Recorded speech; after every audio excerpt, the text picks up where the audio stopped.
Today I'm talking with Julie Lubin, and we're going to take a deep dive into the power of empathy and understanding in working through your business goals. So thank you so much for joining me, Julie. Thank you, Eddie, for having me. All right, so let's start with give everybody your elevator pitch. Like, what makes Julie Lubin so special as a managing broker? All right, let's see. Where do I begin? Well, I worked in the fashion industry in New York City for about 10 years. I have a fashion design degree. And after about 10 years, I decided I can't do this anymore. And so I like to say I retired from the fashion industry. I left New York City. I moved to the DMV area to start fresh. I was working in the fitness industry, but I knew that wasn't a career that I wanted to retire in. I just couldn't imagine myself wearing sweatpants and growing old wearing sweatpants. So I knew that I wanted to get into real estate as my final career path. And that seed was actually planted when I purchased 2 properties while living in Brooklyn. But the timing wasn't right for me to pivot and move into a career in real estate.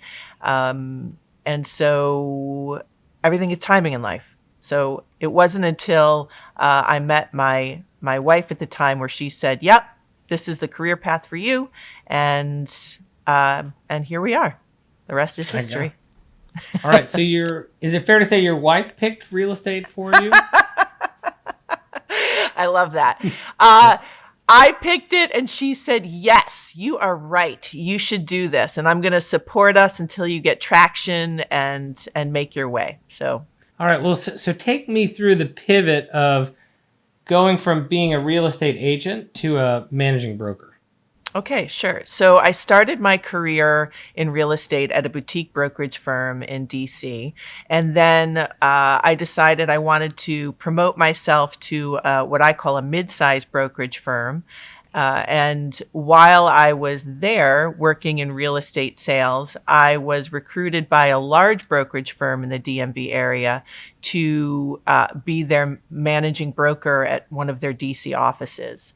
And that's how I got into management in real estate. And it's been wonderful. I've been doing it now for nearly 3 years, and it's been terrific. And when you think back to the skills that you developed in the fashion industry, in personal training, talk us through how those translate into you working with your real estate agents to actualize their dreams.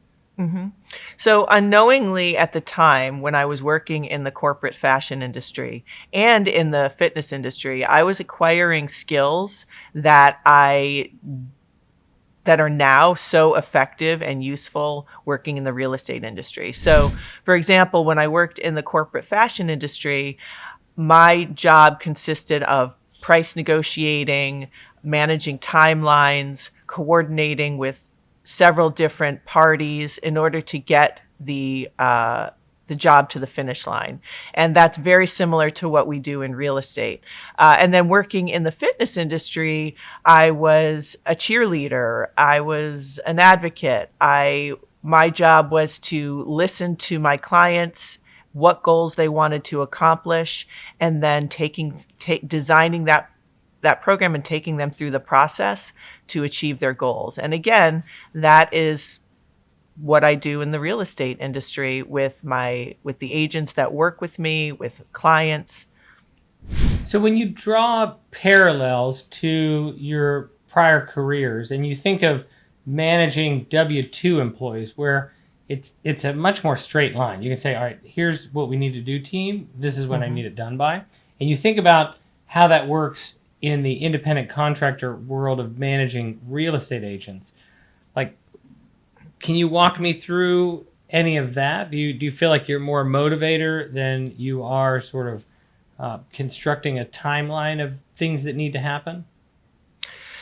Well, it is interesting because I have to continually remind myself that the agents that work with me are not technically employees. Mm-hmm. So they're not, yeah, they're not, they don't, it's not mandatory necessarily that they do anything that I suggest or request or ask of them.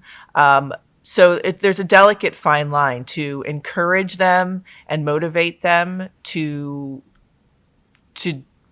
follow through with what I'm suggesting, so they believe that it's a good idea and that it's going to help them further their career, and that they want to listen and they want to participate and engage in the meetings, the activities, the suggestions, the business planning, so they see the benefit to further their career. Yeah, I think back to a conversation we had that got me so fired up, in a good way, when you were talking about the parallels you see to being a personal trainer to working with agents on their business plans. And to me, I thought, me and Julie think the same way on that. Can you elaborate with what it's like to work with an agent in that process, and then how satisfying it can be to actually see the agent's dreams come into fruition? Yeah, well, you're exactly right. There is a very obvious parallel between being a fitness instructor, working with your clients to achieve their fitness goals, designing a exercise routine and a program that fits their needs and wants so they can accomplish their goals, and then working in real estate and working with agents. It's very similar. It's listening to what it is they want to accomplish, understanding their personality type, so we can design a plan for them to accomplish what they want that still suits their personality style. It's not a one size fits all when you're designing a business plan for an agent. So it's a lot of listening and asking questions and putting together a plan so they'll achieve that success that they're looking to achieve. We talk in terms of avatars a lot in this industry. So if you had to think about the type of agent that you just love working with because you know that they'll be open to creating the type of plan that will take their life where it needs to go, can you help me? Can you describe that avatar for me? Yeah. The best kind of agent is one that they're open, they're receptive, they're a go-getter, they like to take the initiative, and they are fully invested and engaged in what it is to work in this industry and to be a successful real estate agent. So do you find that a lot of these skills that the agent is going to put into the business plan are actually pulled from prior careers? Because let's face it, if you're sitting down with someone to become a rock star, they're not already at that 10, 20, $30 million a year mark. Right. Most of us come into this industry from prior careers. And so I like to learn about each agent and what brought them to this point, and then leverage the skills that they had in their previous career or careers and apply them to what they'll be doing in their real estate career. Is there a particular career that you see a ton of success where you say, all right, I know if this person has this background in the past that they're likely to exceed in general brokerage? Yeah, I would say people that worked in some kind of customer service industry are the best candidates typically to work in real estate, because they understand what it is to work with people and to provide the best customer service.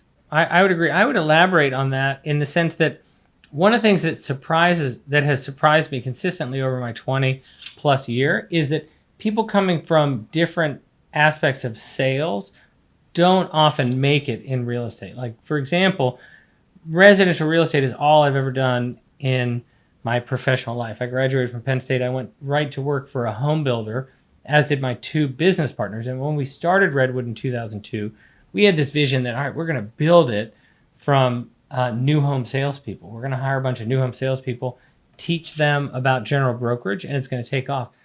But what we learned is that very few new home salespeople actually excel in general brokerage. And it has to do, in my mind, with the way that sales is used. So I believe residential real estate brokerage, what you and I do, Julie, is really about customer service. However, it's customer service packed with or loaded with some sales ability. So it's the sale that takes place in residential real estate is you, either a buyer or a seller or both, want to work with me as your real estate agent.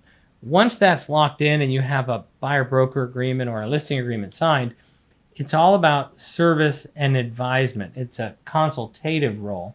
However, there is a small part there for being able to point out the natural urgency that exists in the marketplace, such as if it's a Thursday and there's no other offers on the property, and you have to have the wherewithal to explain to your buyer that, hey, the opportunity is now, because this time tomorrow we could face competition, and competition typically drives up the price. So Yeah, I would agree with that.